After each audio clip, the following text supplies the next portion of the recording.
일지라도 사랑하며 품어주는 것 용서할 수 없는 사람일지라도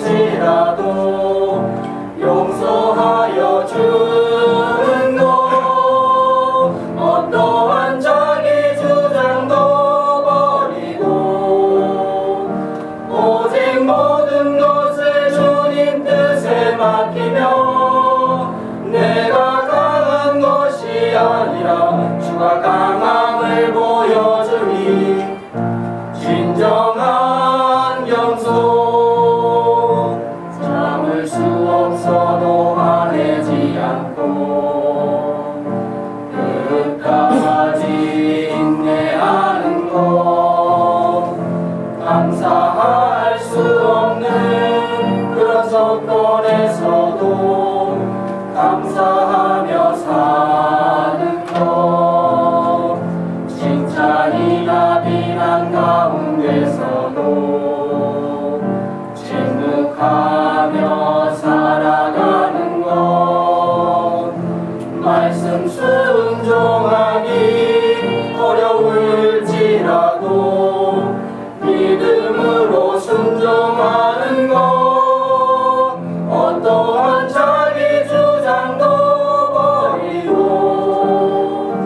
오직 모든 것을 주님 뜻에 맡기며 내가 강한 것이 아니라 주가 강함을 보여주니 진정한 겸손은 겉사람이 드러나지 않고 속사람이 드러나는 것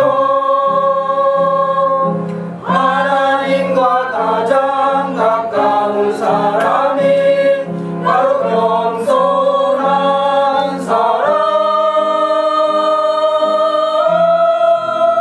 어떠한 자기 주장도 버리고 오직 모든 것을 주님 뜻에 맡기며 내가 강한 것이 아니라 주가 강함을 보여주니 진정한 겸손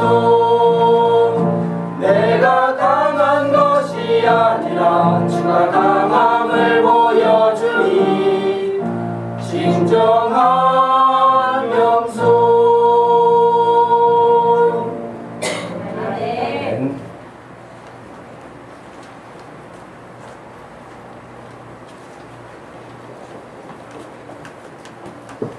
오늘 우리에게 주시는 하나님의 말씀은 사도행전 10장 17절에서 23절까지 말씀입니다.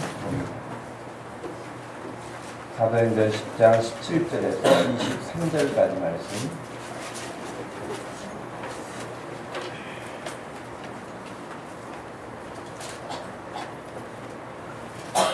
찾으셨으면 한 목소리로 말씀 읽겠습니다. 베드로가 본 바 환상이 무슨 뜻인지 속으로 의아해 하더니 마침 고넬료가 보낸 사람들이 시몬의 집을 찾아 문 밖에 서서 불러 묻되 베드로라 하는 시몬이 여기 유숙하느냐 하거늘 베드로가 그 환상에 대하여 생각할 때에 성령께서 그에게 말씀하시되 두 사람이 너를 찾으니 일어나 내려가 의심하지 말고 함께 가라 내가 그들을 보내었느니라 하시니 베드로가 내려가 그 사람들을 보고 이르되 내가 곧 너희가 찾는 사람인데 너희가 무슨 일로 왔느냐 그들이 대답하되 백부장 고넬료는 의인이요 하나님을 경외하는 사람이라 유대 온 족속이 칭찬하더니 그가 거룩한 천사의 지시를 받아 당신을 그 집으로 청하여 말을 들으려 하느니라 한데 베드로가 불러들여 유숙하게 하니라. 이튿날 일어나 그들과 함께 갈새 요빠에서 온 어떤 형제들도 함께 가니라. 아멘. 오늘은 성령을 따라가는 사람 네 번째 시간으로 베드로에 대해서 우리가 말씀을 살펴보겠습니다. 아마 여러분 뉴스를 통해서 가끔 접하는 사람일 것입니다. 루게릭병이라고 하는 참 어려운 질병이죠. 사람이 이런 부분들로 인해서 너무 고통스러운 것도 사실이죠.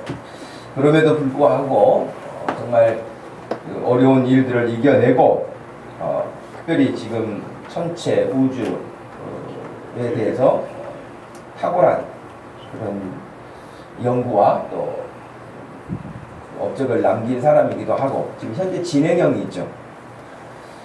특별히 블랙홀 연구 등에서는 그 누구도 따라올 수 없을 만큼이라 할 만큼 업적을 가지고 있는 영국 출신의 이론 물리학자로 알려진 스티븐 호킹 박사라고 하는 사람이죠.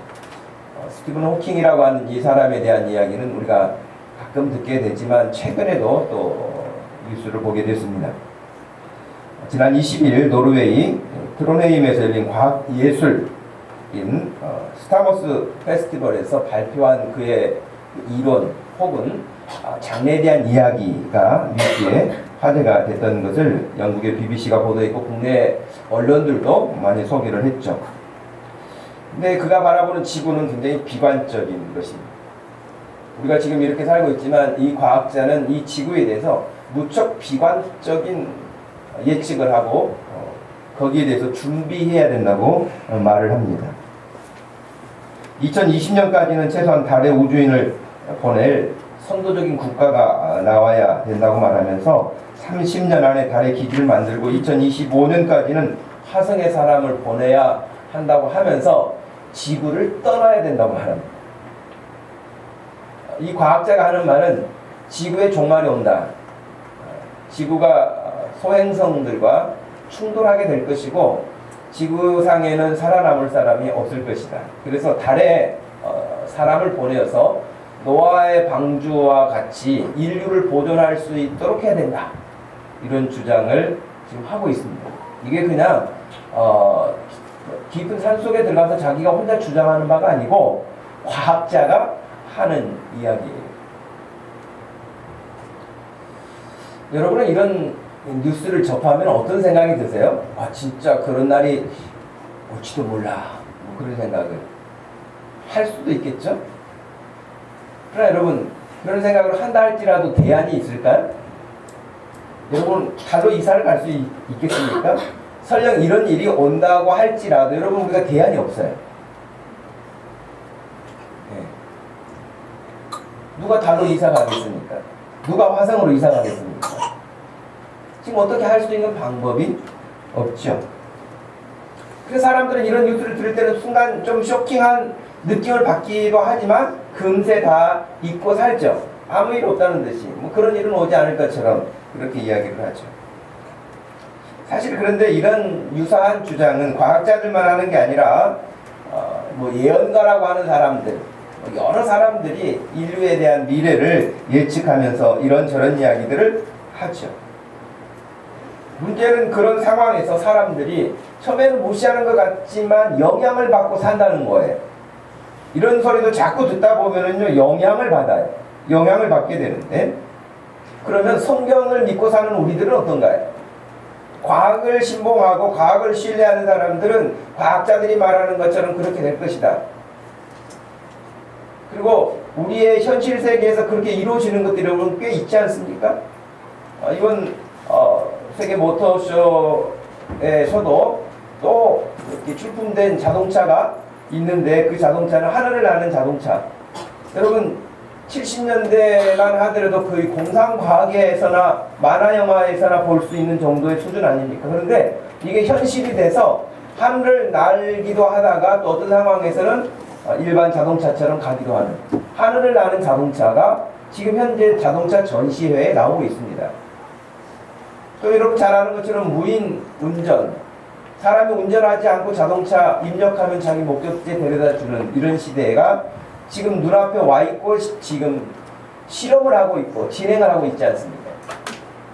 사람들은 그런 어떤 과학적인 이야기를 듣다 보면 그런 정말 말도 되지 않는 것 같은 일들이 이루어질 거야 라고 말을 하죠. 여러분 과학에 대한 어떤 것들은 예측해서 발전시켜서 그럴 수 있죠. 또 다 그렇게 공상과학에서 이야기하는 것들이 현실상으로 나타나는 것만은 아닙니다. 그러나 성경은 우리는 성경을 믿고 사는 사람들인데 성경은 어떻게 우리에게 말을 하는가? 성경은 사람이 어디에서 왔다고 말을 하는가? 성경은 우리가 어떻게 살아야 된다고 말을 하는가? 성경은 우리가 앞으로 어떻게 될 것인가에 대해서 무엇라고 말씀하고 있는가 하는 것들이 놀랍게도 성경에는 기록이 다 나와 있습니다.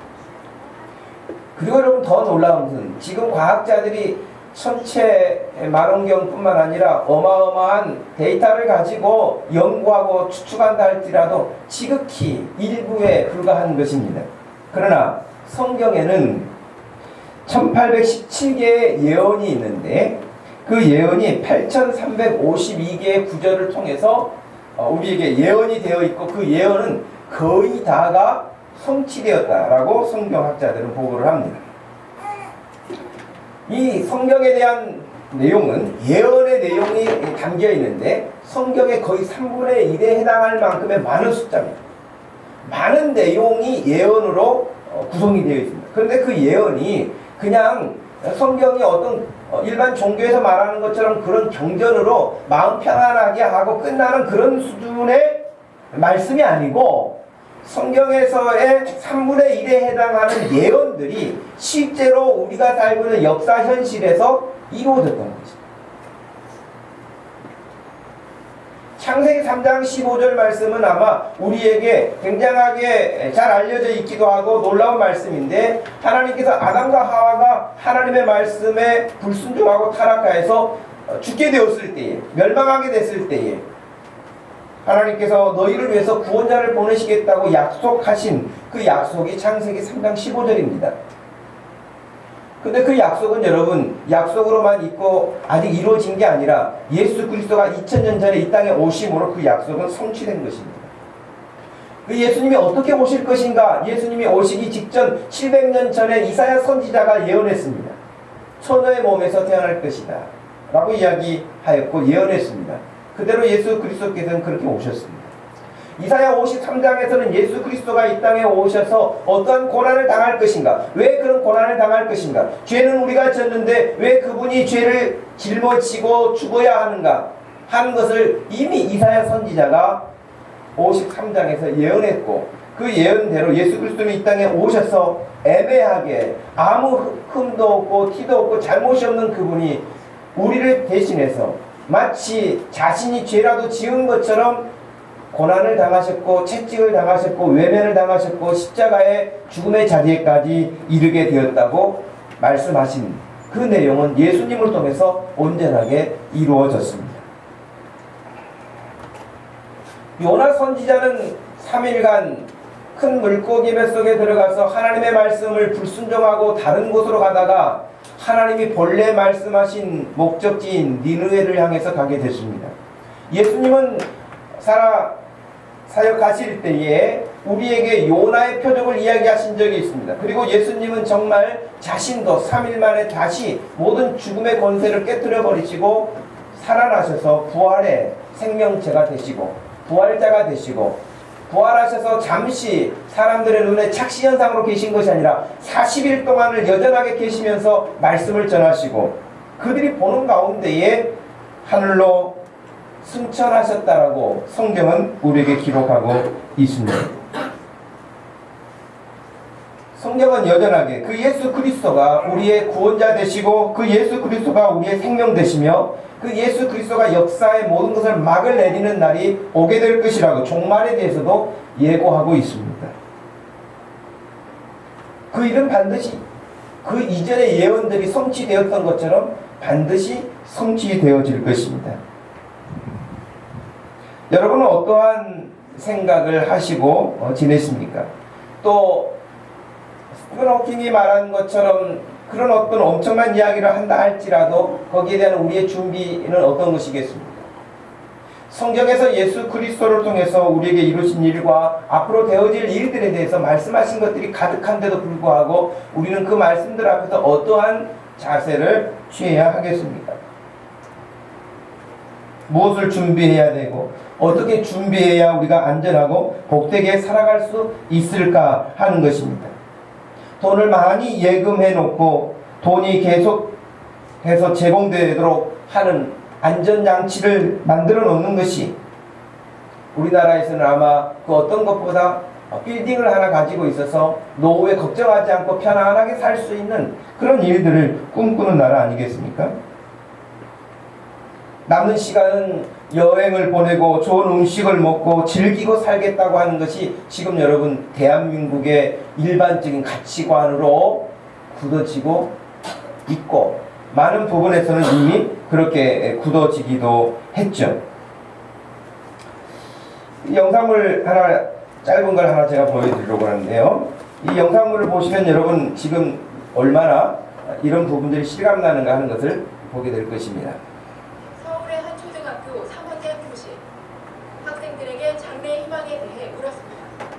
왜 되고 싶어요? 여기는 사실 공부 잘하시고 나중에 사회가 그런 모든 코너를 혹시 의사가 있을까요? 진짜 원이 많아요. 하고 싶은 직업은 달라도 이유는 같았습니다. 돈을 많이 벌고 싶다는 겁니다. 여러분 지금 보신 바와 같이 초등학교 3학년들 학생을 대상으로 인터뷰한 것입니다. 빌딩 갖고 싶다고 합니다. 빌딩 가져서 여러분 돈이 안정적으로 나오게 되고 그 돈으로 편하게 살고 싶다. 걱정 없이 편안하게 즐겁게 살고 싶다. 초등학교 3학년 아이들의 꿈이에요. 건물주가 되는. 그래서 우리나라에서는 조물주보다 더 위에 건물주가 있다. 그런 말을 이런 말이 왜 나왔겠어요?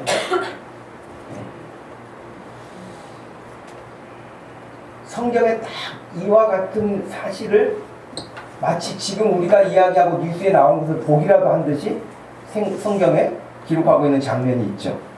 여러분 누가복음 12장 16절 이하를 한번 찾아보시겠습니까? 여러분이 지금 인터뷰 내용을 보는 것과 전혀 다를 바가 없는 내용이 거기에 실려 있습니다. 2000년 전에 예수님이 말씀해 주신 것 가운데 이미 언급되어 있다는 사실이 참 놀랍죠. 누가복음 12장 16절 말씀에서 21절까지 한번 같이 읽어보시기 바랍니다. 시작.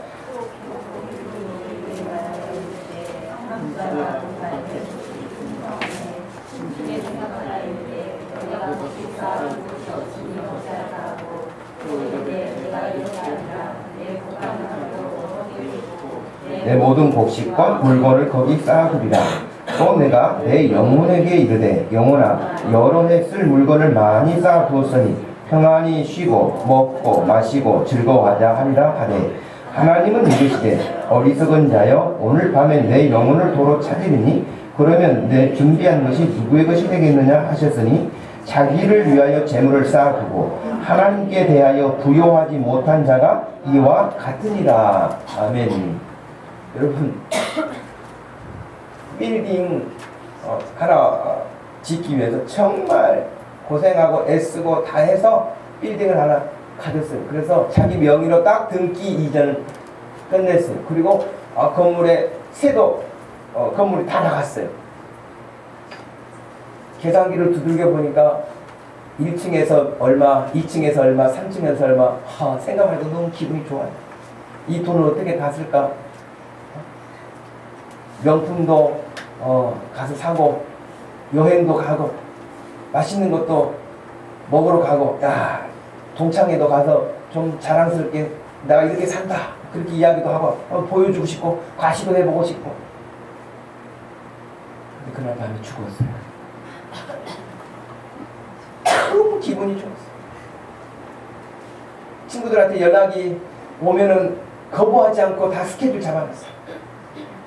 전화 안 온 데는 자기가 전화해서 다 만나자고 제가 밥 한 번 산다고 한 번 쏜다고 다 체크해놨어요. 근데 그날 밤에 죽었다. 예수님이 지금 말씀해 주신 거 아닙니까? 예수님이 그런 사람들을 향해서 어리석은 사람이라고 말했어요. 하나님에 대하여서 부요하지 못한 자가 이와 같은 사람들이라고 말했어요. 그런데도 불구하고 여러분 우리는 예수님이 말씀해 주셨는데도 불구하고 어리석은 삶이라고 말씀해 주셨는데도 불구하고 그것을 쫓아서 지금 가기 바쁘잖아요. 남들이 모르게 비밀하게 자기만 알 수 있는 어떤 노하우를 터득해가면서 거기에 이르려고 애를 쓰고 있죠.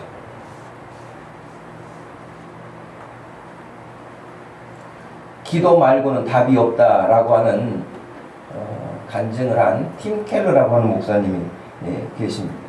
제가 이번 세미나에 다녀오면서 또 많은 유익을 준 그 미국 리머 교회 목사님이시고 지금은 이제 은퇴를 금년에 하셨습니다.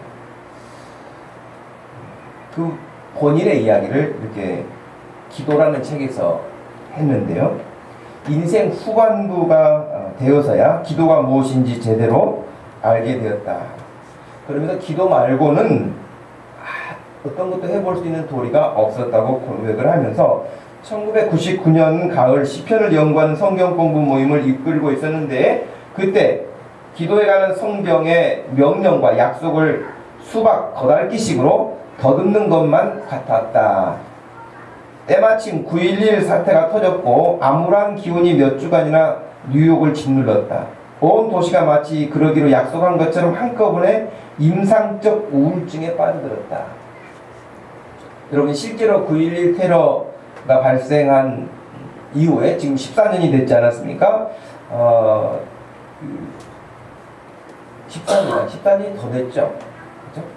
그렇게 시간이 지났는데도 불구하고 외상 후 스트레스 장애라고 하는 여러분 그런 질병이 있는데 이 질병으로 미국인들이 엄청난 숫자가 시달리고 있다는 통계가 나와 있습니다. 지금 현재도 그 질병 때문에 치료를 받고 있는 사람이 미국 전역에서 27,000명이 넘는다고 해요.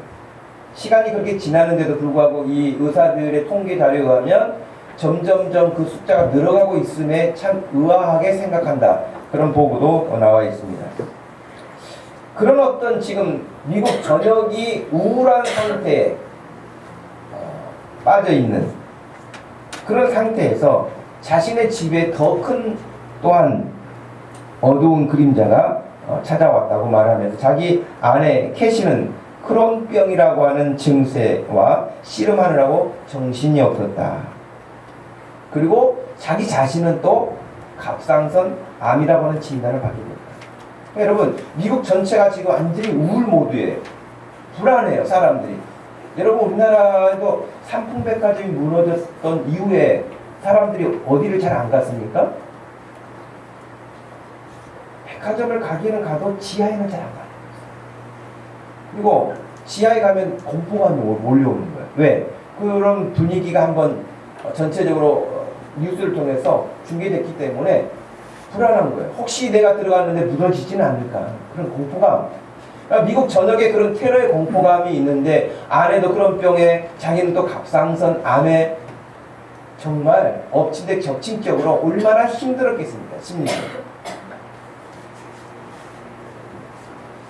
그야말로 총체적 난국에 빠져 헤매이던 어느 날 머리를 맞대고 기도하자는 아내의 이야기를 듣게 되었습니다.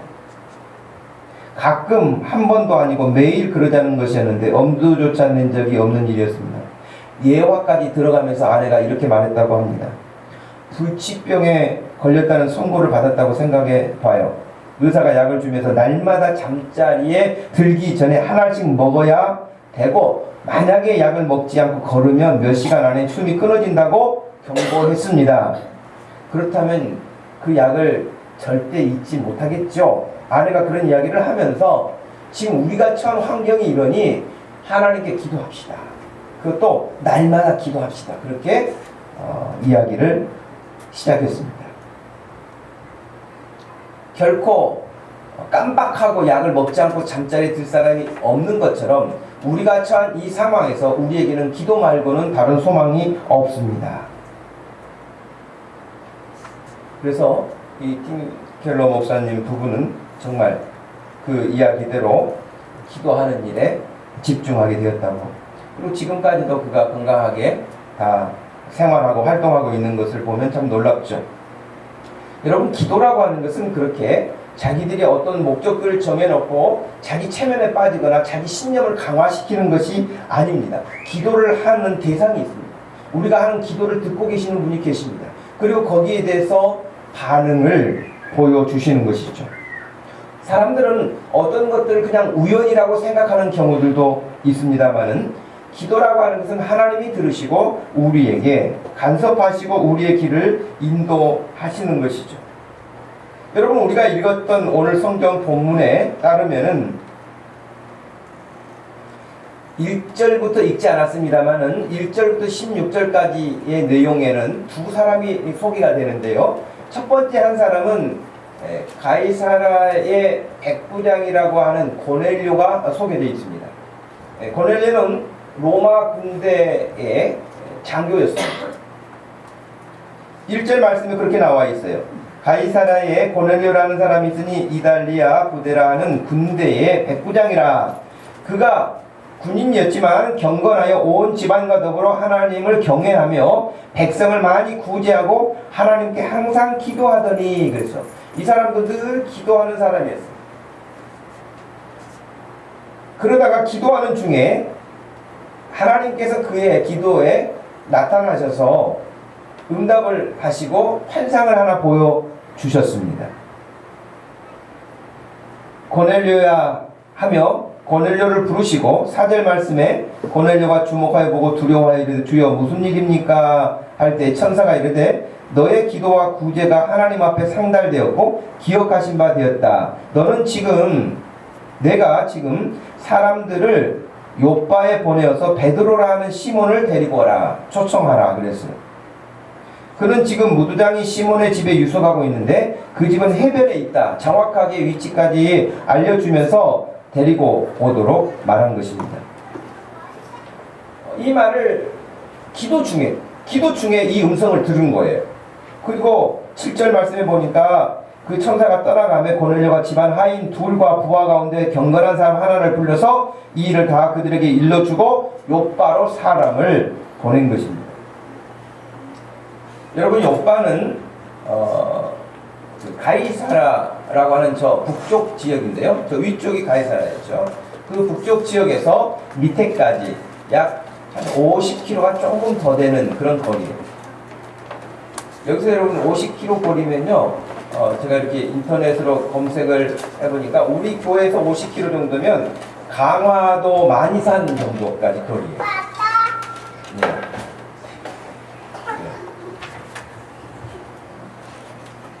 네. 여러분, 그 만이산까지 거리를 걸어간다고 생각하면 그렇게 간단한 짧은 거리는 아니에요.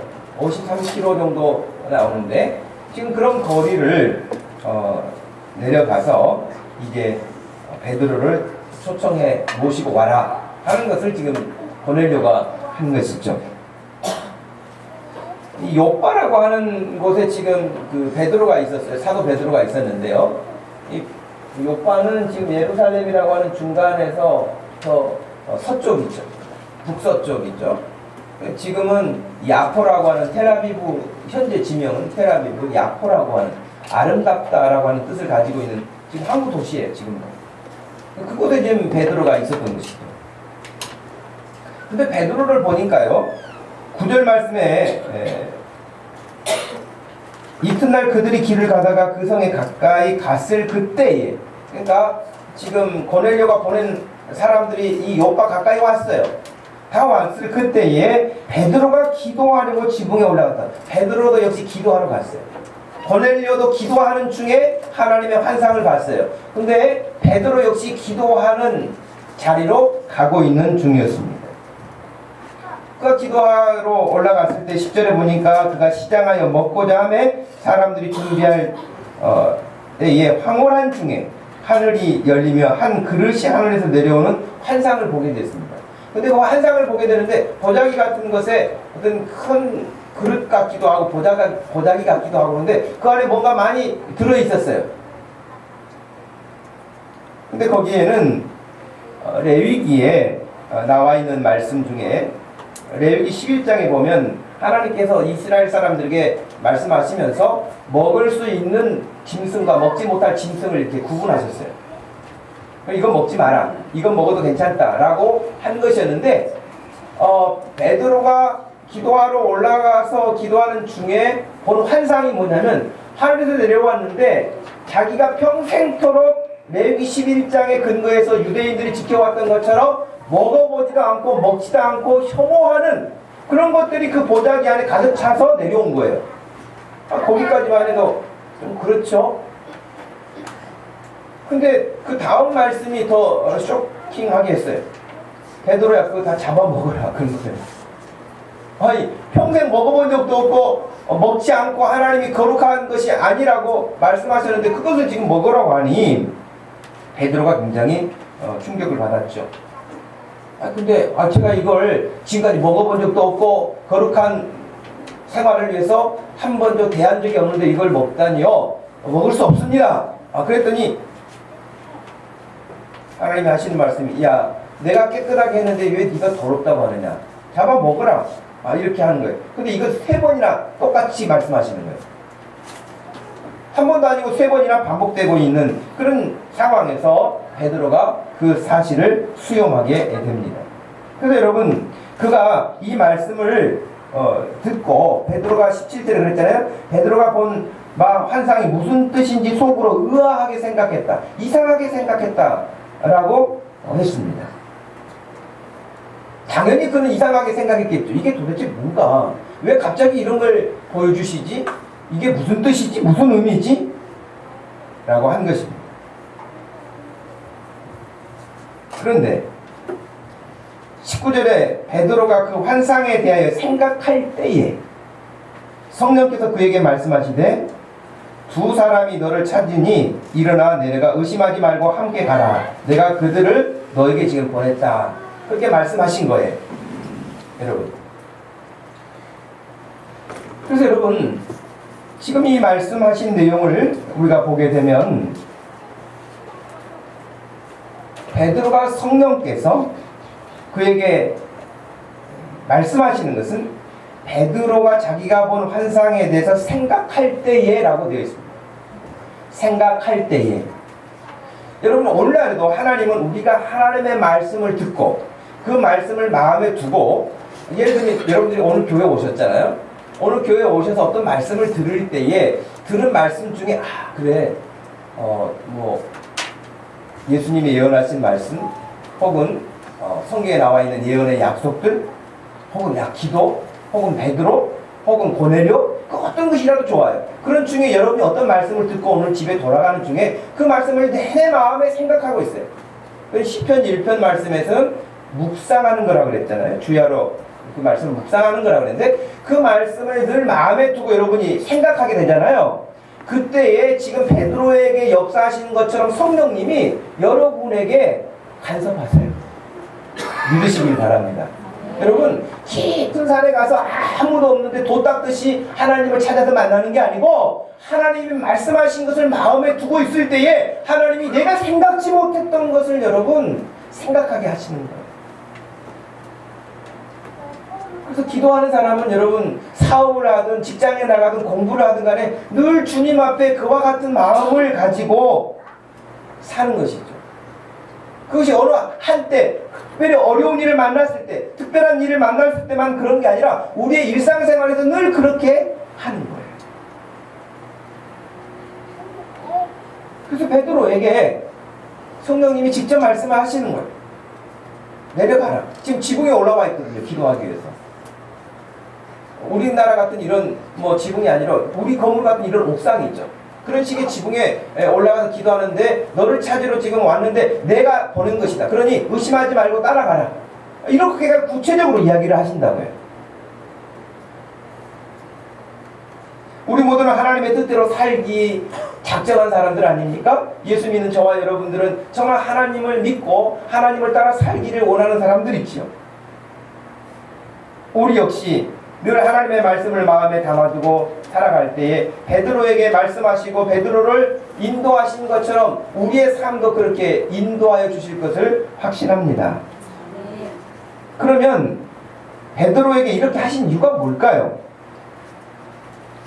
베드로에게 왜 환상을 보여주시고 사람들을 보내어 지금 고넬료라고 하는 사람의 집에 가도록 만드셨을까요?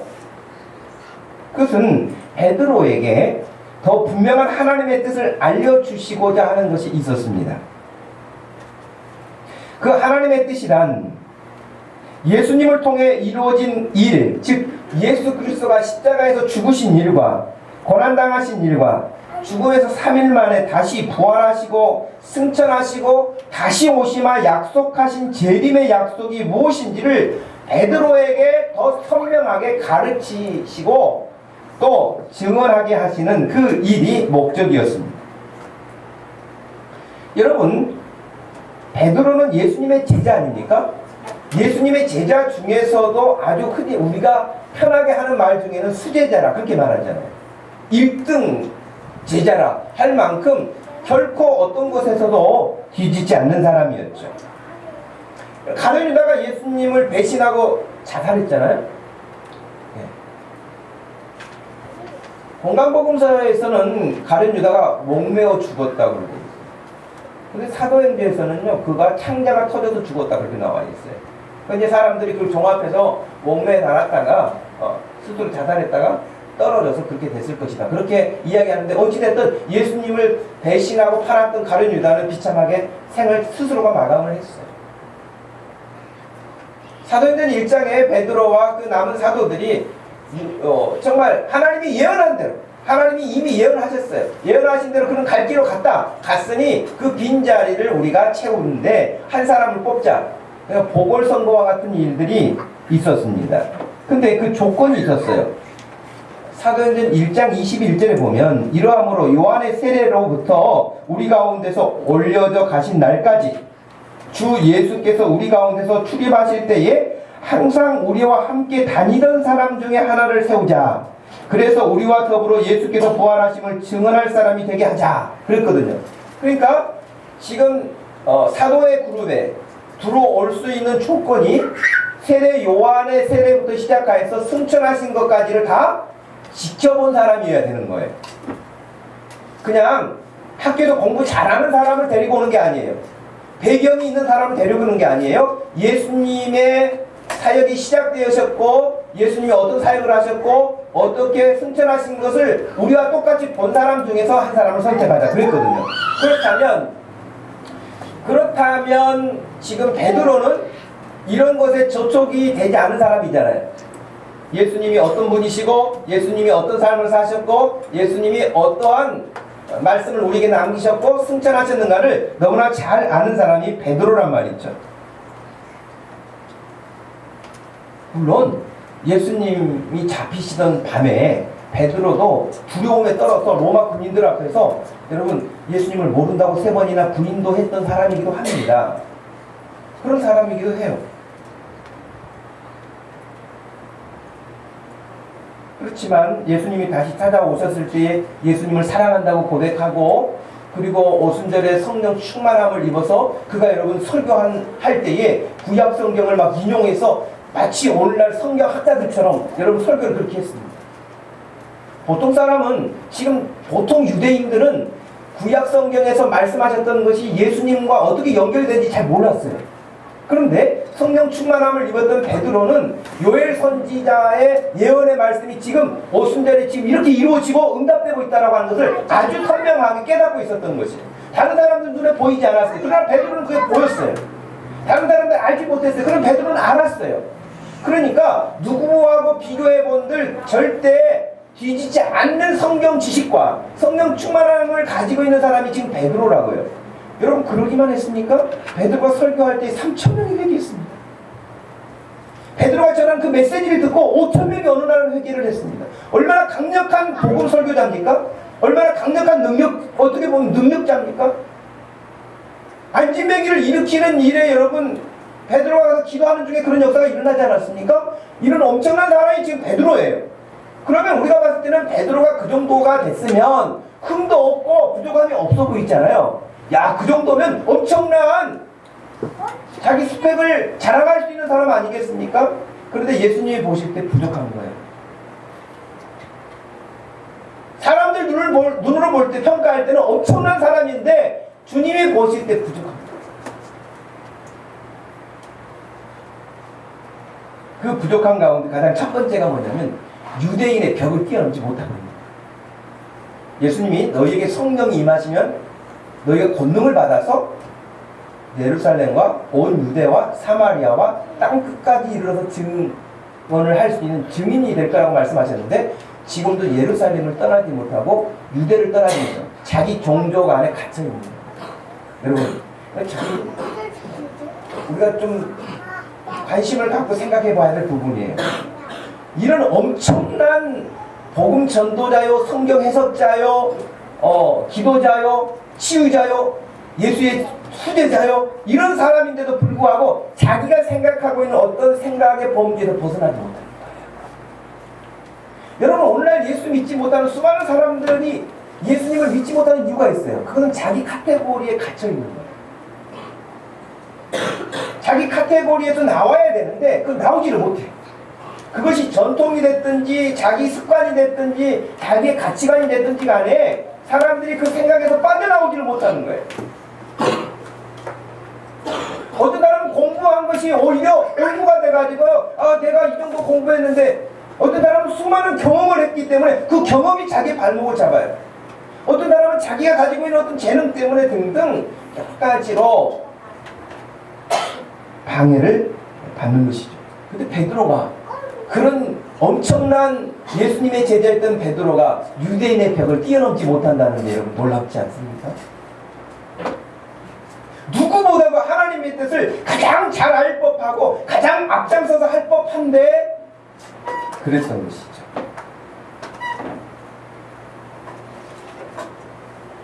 여러분, 이 시대에도 베드로 같은 경향이 많지 않을까요?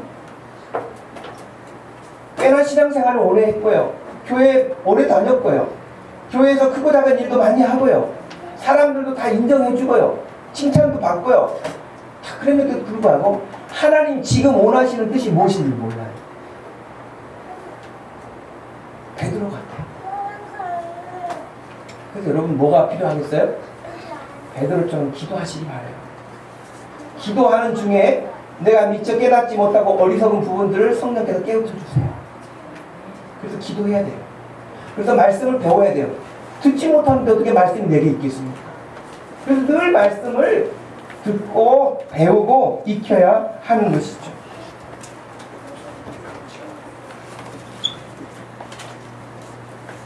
성령님은 이런 베드로를 위해서 일하신 겁니다. 그가 기도할 때 나타나셔서 환상을 보여주실 뿐만 아니라 멀리 50km가 넘는 가이사라에 떨어져 있는 고넬료에게도 환상을 보여주시고 사람을 보내시고 하는 이런 일들을 행하신 분은 성령님이십니다. 근데 여러분, 여기서 우리가 그래도 귀하게 보아야 될 부분이 있는데요. 베드로가 다른 것들은 다 이렇게 뛰어넘어서 능력있게 일을 했는데도 불구하고 넘지 못한 유대인을 넘어 이방인에게로 가는, 그것을 뛰어넘지 못하고 있는 한계였는데요. 성령님께서 기도하는 중에 깨우쳐 주시는 그것을 따라서 주저함이 없이 행동한다는 거예요. 이거 내가 지금 뭔가 잘못 본 것 같아. 그럴 리가 없어. 내가 보자기에서 내려오는 그 부정한 짐승들을 내가 어떻게 잡아먹어. 이건 아닐 거야. 그리고 저기 이방인들을 내가 뭐하러 따라가. 등등등 못 갈 이유를 50가지로 만들어서 안 갈 수도 있을 거예요. 내가 기도 한 3일 더 해보겠어. 그럴 수도 있을 거예요. 그런데 기도하는 사람들 중에는요, 하나님께서 그것을 확신 가운데 우리를 이끌어 가시는 게 있어요. 베드로가 주저하지 않고 순종합니다. 여러분이 하나님을 늘 경험하며 살기를 원하십니까?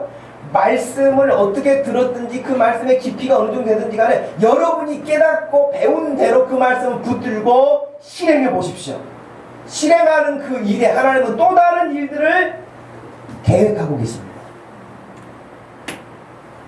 첫 번째는 여러분이 늘 말씀을 사모하고 들으십시오. 두 번째는 그 말씀을 마음에 담아 주십시오. 그리고 그 말씀을 따라서 살아보십시오. 잘하든 못하든 결과가 어떻게 나타나는 것은 두 번째예요. 그 말씀을 따라 움직여 보십시오. 그 움직임 가운데 하나님께서 역사하시는 줄로 믿습니다.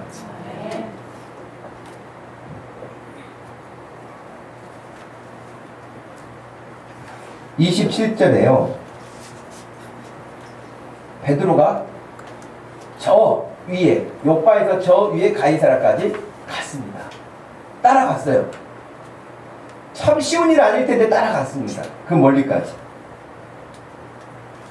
그리고 여러분, 고넬료 집에 들어가는 순간 깜짝 놀랐어요. 사람의 숫자는 표시되어 있지 않지만 그 집안에 사람들이 가득 차 있는 거예요.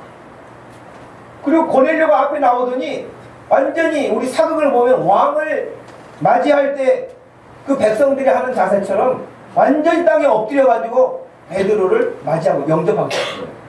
베드로가 깜짝 놀랐어요. 야, 일어나라. 나도 사람이다. 나는 하나님이 아니라는 거예요. 일어나라. 그러면서 들어가서 이야기를 시작했습니다. 왜 나를 불렀느냐? 왜 나에게 사람을 보내서 여기에 오게 했느냐? 그러면서 자기의 부담스러운 심정을 먼저 이야기를 했어요. 그게 여러분 27절이에요. 더불어 말하며 들어가 여러 사람이 모인 것을 보고 28절 이르되 유대인으로서 이방인과 교제하며 가까이 하는 것이 위법인 줄은 너희도 알거니와. 위법이라는 거예요. 이스라엘 사람들이 이방인과 같이 식사를 한다? 그건 그들의 법을 어기는 거여서요. 그 공동체에서 추방당할 수도 있어요. 그리고 여러분 갈라디아서에 보면요. 베드로가 갈라디아에서 이방인들과 같이 식사를 하다가요. 예루살렘에서 유대인들이 내려온다는 소식을 듣고 도망갔어요. 같이 밥 먹다가. 그 나중에 바울이 알았어요. 바울이 공개적으로 베드로를 책망했습니다. 여러분, 베드로는 예수님의 수지자예요. 바울은 나중에 예수 믿은 사람이에요. 근데 바울이요 베드로를 책망해요.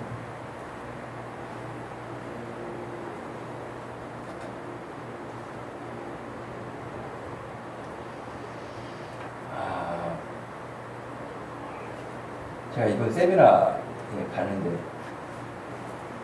저 보성에서 오신 목사님, 보성 시골에 내려가서 개척을 하셨는데 그 목사님이 하신 이야기, 사람이 좀 아주 해학적이고 재밌는 분이세요. 그런데 이런 이야기를 들려주시더라고요. 아, 제가 착각했어요. 보성분이 아니고 오리동에 있는 분이셨군요. 제가 사람들 많이 만나다 보니까 이야기가 섞였는데 오리동에 계신 분인데 남편하고 신학을 같이 했어요. 이 자매가 왔는데 남편은 오지 않았고 이제 자매만 왔어요. 이제 강도사님이죠. 올해 목사님을 받으신다고 해요.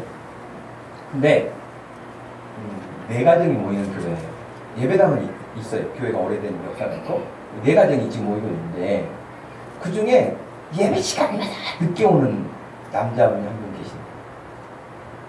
예배 시간마다 늦게. 근데 그것도 한두 번이 아니고 아예 그렇다.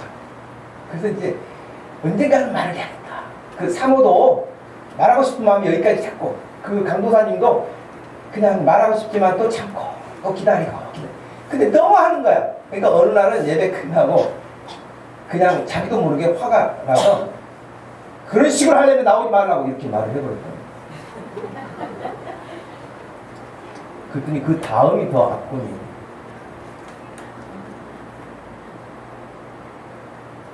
교회 일찍 나오면 뭐합니까? 재미도 없게 하면서. 그래가지고 이 두 젊은 부부가 쇼크를 받아요.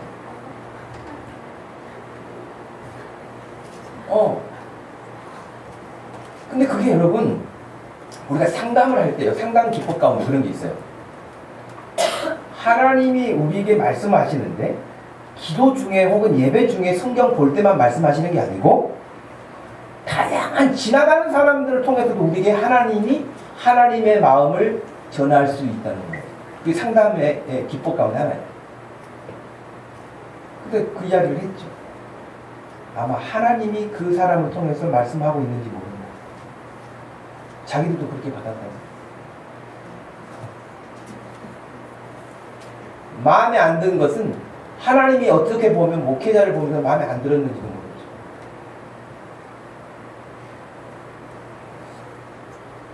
그래요. 우리 교회도 늦게 오시는 분들은 제가 마음에 안 들어서 그러는지 모르겠지만 이방인들과 교제하다가 도망간 것을 알고 여러분 오히려 성도가 그 목회자에게 책망한 거잖아요. 제가 만약에 우리 교회 이제 교육전도사님을 같이 일할 수 있도록 했다고 합시다. 근데 오늘 제가 뭐 조금 실수한 것 같으니까 교육전도사님이 공개적으로 광고할 게 있습니다. 그러더니 나와가지고 우리 담임 목사님이 이렇게 하시는데 이건 아닙니다. 그렇게 되면 어떻게 될까요? 바로 잘리겠죠. 뭐 이런 게 다 있어. 그러지 않을까요? 그런데 바울이 어떻게 보면 교육전도사와 같은 위치에 있었어요. 베드로는 담임 목사와 같은 위치에 있었어요. 근데 그 베드로가 이방인과 밥 먹다가 예루살렘에서 유대인들이 내려온다는 소식을 듣고 안 먹은 척하고 도망간 거예요. 근데 그 사실을 알고 베드로를 바울이 공개석상에서 책망합니다. 책망한 사람도 대단한 사람이고 그걸 받아들인 사람도 대단한 사람 아니겠습니까? 뭐 이런 이야기들은 많죠. 어찌됐든 베드로는 100배 부담감이 여전하게 있었음에도 불구하고 그의 고백대로 이렇게 말했습니다. 너희도 알거니와 하나님께서 내게 지시하사 아무도 속되다 하거나 깨끗하지 않다 하지 말라 하시기로 부름을 사양하지 아니하고 왔노라 그랬어요.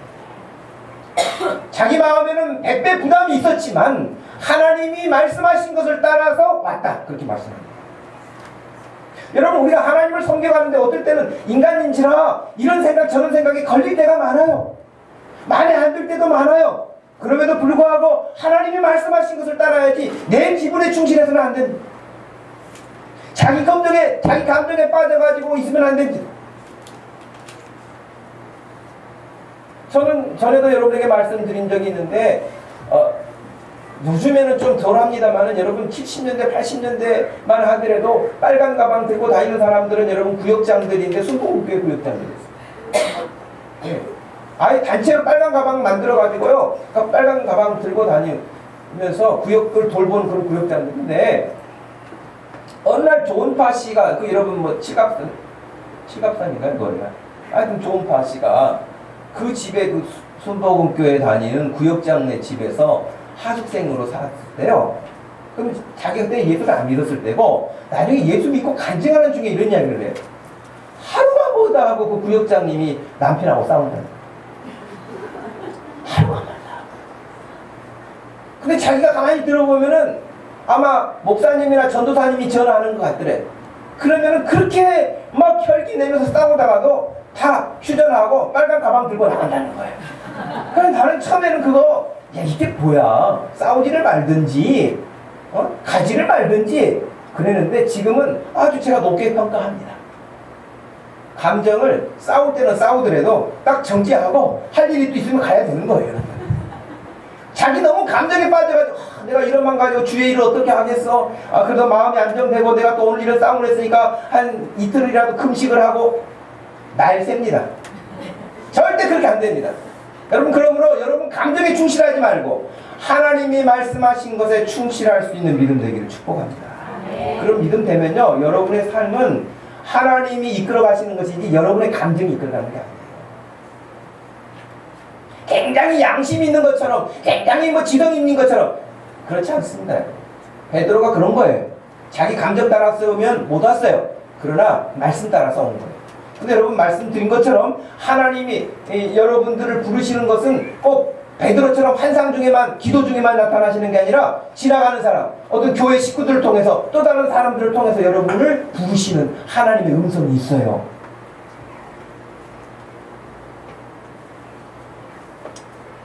그리고는 이제 베드로가 고넬료의 이야기를 들었어요. 너는 왜 나를 불렀니? 나는 사실은 이런 마음이었는데 왔다. 근데 너는 왜 나를 불렀니? 라고 했더니 고넬료가 또 이야기하는 거예요. 자기도 기도하는 중에 환상에 하나님이 이런 말씀을 하셔서 사람을 보냈던 것이다.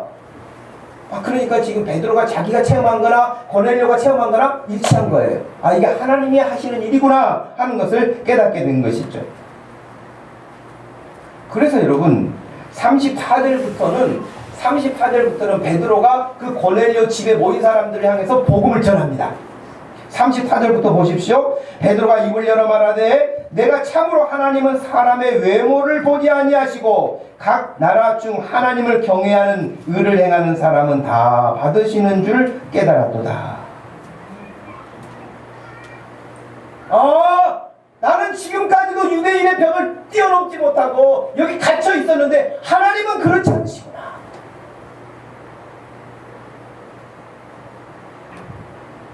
그러면서 복음을 전합니다. 37.6절부터 보면 만유의 주 되신 예수 그리스도로 말미암아 화평의 복음을 전하사 이스라엘 자손들에게 보내신 말씀 곧 요한이 그 세례를 반포한 후에 갈릴리에서 시작하여 온 유대에 두루 전파된 그것을 너희도 알거니와 하나님이 나사렛 예수에게 성령과 능력을 기름 붓듯 하셨음에 그가 두루 다니시며 선한 일을 행하시고 마귀에게 눌린 모든 사람을 고치셨으니 이는 하나님이 함께 하셨습니다.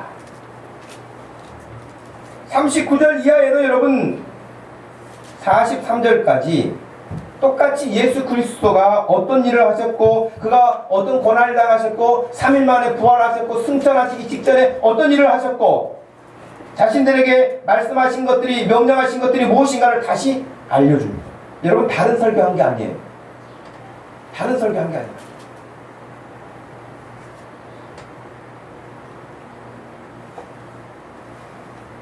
저도 이번 세미나에 참여를 하면서 그런 느낌을 받았어요. 목사도 어찌됐든 저도 뭐 신간서적을 읽기도 하고요. 또 논문이 발표되면 논문을 이렇게 찾아서 읽기도 하고 성경 연구하는 거 계속 합니다.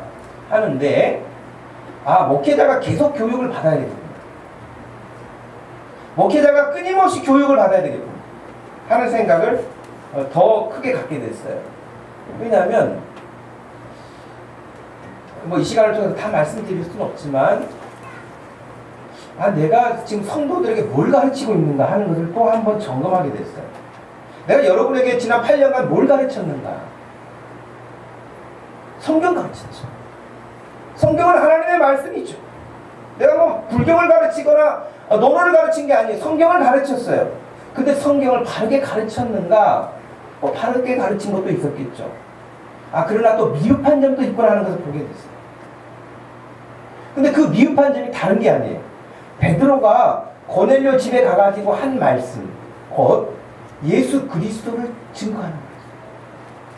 저는 솔직히 이 본문 앞에 회개해야 될 거리이기도 하고 정말 자신을 돌아보아야 할 부분 가운데 하나였는데 내가 성경을 나름대로 열심히 가르치고 여러분들이 졸지 않도록 혹은 관심을 갖도록 반응하도록 하기 위해서 얼마나 성경 말고도 많은 정보들을 제가 찾고 있는지 몰라요.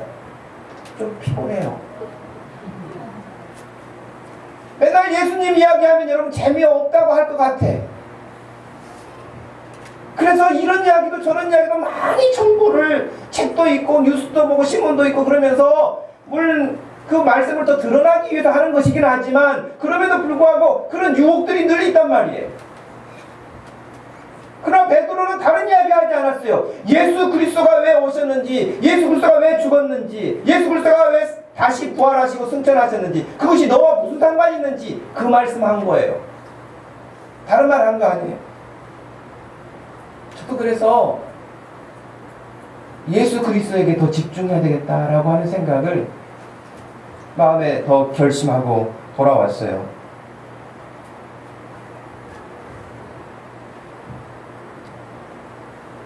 베드로는 다른 것을 전하지 않고 예수 그리스도를 가서 증언하게 됐는데 놀랍게도 다른 말을 듣지 않고 최근에 논문이 어떻고 무슨 학자가 어떻고 이런 말이 필요치 않고 아주 단순하게 예수 그리스도의 죽음과 부활을 증언했는데 거기에 모여있던 모든 사람들이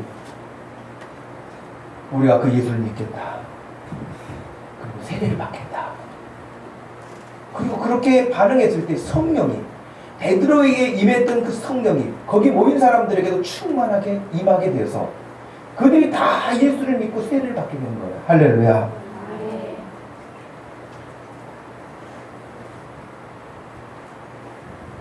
예수님을 전하고 그 말씀에서 전하는 예수님을 믿게 될 때 우리를 그토록 짓누르고 있는 불안감, 두려움, 걱정거리 이런 것들이 사라집니다.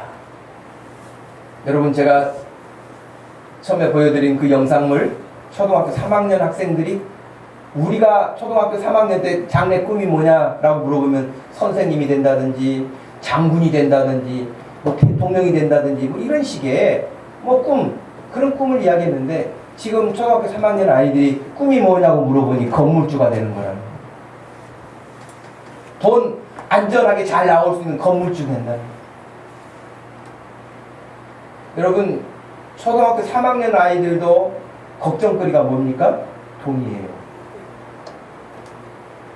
왜 공부합니까? 좋은 대학 가려고요. 왜 좋은 대학 갈래? 좋은 직장 가려고요. 좋은 직장이 뭐야? 연봉 높은데요. 연봉이 높고 돈이 많고, 그래서 결혼도 하고 여행도 다니고 즐기고 그렇게 살려고요. 그러려면 돈이 필요해요. 그러니 그 돈을 위해서 지금부터 공부하는 거예요. 그 돈을 위해서 지금부터 뭐 하는 거예요. 그건 거짓말이에요. 그건 거짓말이에요. 돈이 여러분을 행복하게 해주지 못합니다. 아, 목사님, 저는 행복하지 않아도 돈만 좀 있어봤으면 좋겠어요. 여러분, 그 사람 지금 혹시 그런 마음이 든 사람 더 주의 깊게 들으시기 바랍니다. 돈이 절대 행복을 보장해주지 않습니다. 학벌 보장해주지 않습니다. 유명세 보장해주지 않습니다. 여러분의 외모 행복 보장해주지 않습니다. 그런데 사탄은 계속해서 여러분들을 속입니다. 너 조금만 더 해봐. 너 조금만 더 해봐. 조금만 더 하면 너 다른 사람하고 비교해서 너는 더 나을 수 있을 거야. 계속 몰고 갑니다. 어디까지? 하나님을 떠나고 죽음의 자리에 이르기까지 몰고 갑니다. 그리고 염려와 근심과 걱정으로 여러분들 딱 올가맵니다. 그래서 교회는 나왔는데도 불구하고 마음에 자유가 없습니다. 마음에 평안이 없습니다. 장래 일을 걱정합니다. 불안합니다. 두려워합니다. 성경은 그것을 우상이라고 가르칩니다. 하나님으로부터 오는 어떤 평강이 아닙니다. 하나님이 말씀하시는 소망이 아닙니다. 사탄이가 계속해서 거짓말로 꼬여가고 있는 곳에 뭐가 있는 것처럼 따라가고 가지만 여러분, 거기는 아무것도 없습니다. 아무것도 없는 게 아니라 파멸밖에 없습니다.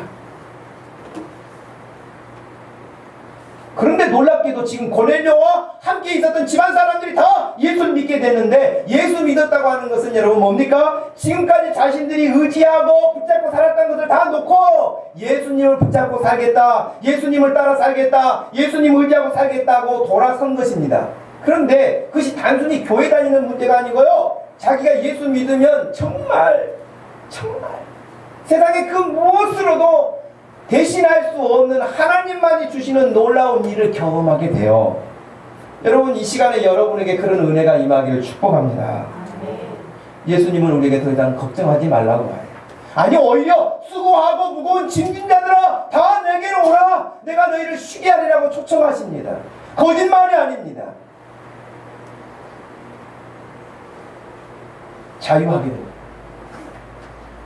열등감에서 벗어나게 됩니다. 두려움에서 떠나게 됩니다. 걱정과 염려, 심지어는 죽음의 공포에서도 자유하게 되는 것입니다. 왜? 예수 그리스도가 여러분의 죽음의 문제를 해결하시기 위해서 십자가를 지셨기 때문에 그렇습니다. 여러분, 더 이상 두려워하지 않아도 됩니다. 제가 확언하건대 여기 계신 여러분 가운데 굶어 죽을 사람은 없습니다. 그러므로 먹을 걱정하지 마세요. 제가 단언하건대 여러분이 집이 없어가지고 길거리에서 노숙할 일은 없을 것입니다. 그러니 집 걱정하지 마세요. 목사님, 저희 집이 아니에요. 전세예요. 월세예요. 등등등. 집 가진 사람도, 월세로 사는 사람도, 전세로 사는 사람도 주님 앞에 부름받으면 다 갑니다. 집 집 같이 가지고 가지 않습니다. 그냥 여러분 돈 많든 적든 평수가 넓든 좁든 여러분들이 비바람을 다 피할 수 있는 집이 있으면 감사한 줄 아시고 그냥 하나님 앞에 찬송하며 살 수 있기를 바랍니다. 사람은 계속 거짓말 한다니까요. 야, 너보다 더 좋은 집이 얼마나 많은데, 너는 평수가 얼마나 많은데, 너는 전세지, 쟤는 자기 집이야 등등등 계속해서 여러분들을 비교의식 해가지고 여러분들 추락시키려고 합니다. 그 거짓말에 속지 마세요. 제가 여러분에게 확신 있게 말씀드렸잖아요. 굶어 죽을 사람이 아무도 없다고 얼굴 보니까. 노숙자로 살 사람 아무도 없어요. 여러분 한 가지 더 말씀드릴까요? 제가 여러분 얼굴 보니까 옷이 없어서 벗고 다닐 사람 아무도 없어요. 그럼 뭐예요? 의식주가 해결됐네. 걱정할 게 뭐가 있어요?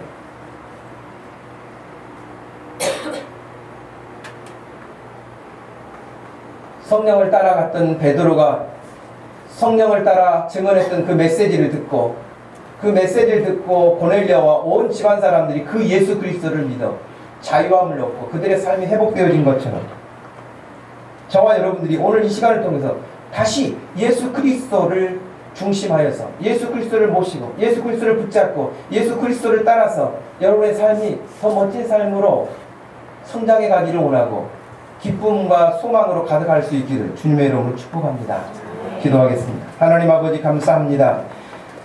성령을 따라 살아갔던 사람들의 이야기는 성경에 많습니다. 그들은 곧 예수 그리스도께서 내신 생명의 길을 따라간 사람들이요, 예수 그리스도는 이 땅에 오셔서 우리에게 죽음의 구렁텅이에서 건져내시고 파멸의 웅덩이에서 우리를 꺼내셔서 생명의 길로 걷게 하시고 영생을 얻게 하시고 소망을 갖게 하여 주셨사오니 우리가 사단이가 계속해서 우리를 속이면서 무엇이라도 대단한 것이 있을 것처럼 우리를 자극하는 것들에 속아 넘어가지 않게 해주시고 성령께서 이끄심을 따라서 살아갈 수 있는 믿음의 결단력이 있도록 은혜를 베풀어 주옵소서. 사랑하는 모든 성도들 장래 모든 일에 이르기까지 우리 하나님께서 붙드시고 책임져 주실 것을 또한 믿습니다. 염려 근심 걱정하지 아니하고 늘 시간을 내어서 기도하고 말씀을 따를 수 있는 주님을 향할 수 있는 그런 사람들 될 수 있도록 붙잡아 주옵소서. 감사하신 예수님의 이름으로 기도하옵나이다. 아멘. 우리 다 같이 자리에 일어나셔서 84장 찬양 드립니다.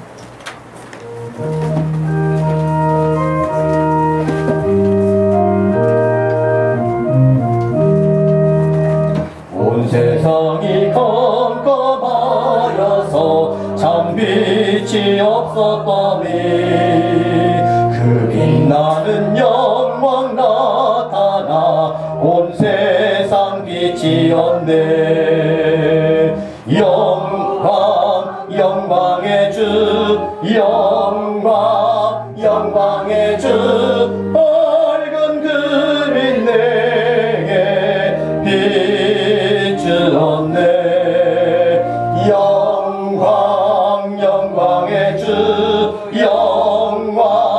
영광의 주 이 세상의 빛은 오직 주 예수님. 주 말씀을 믿는 사람은 그 마음이 시원하고 주 명령을 준행하는 자 그 길이 환하겠네. 영광의 주 영광의 주 밝은 그림 내게 비추었네. 영광의 주 영광의 주 이 세상의 빛은 오직 주 예수님. 죄 가운데 사는 사람은 그 눈이 어두워도 그 죄악을 씻는 날에는 그 눈이 밝아지네. 영광의 주 영광의 주 밝은 그림 내게 비추었네. 영광의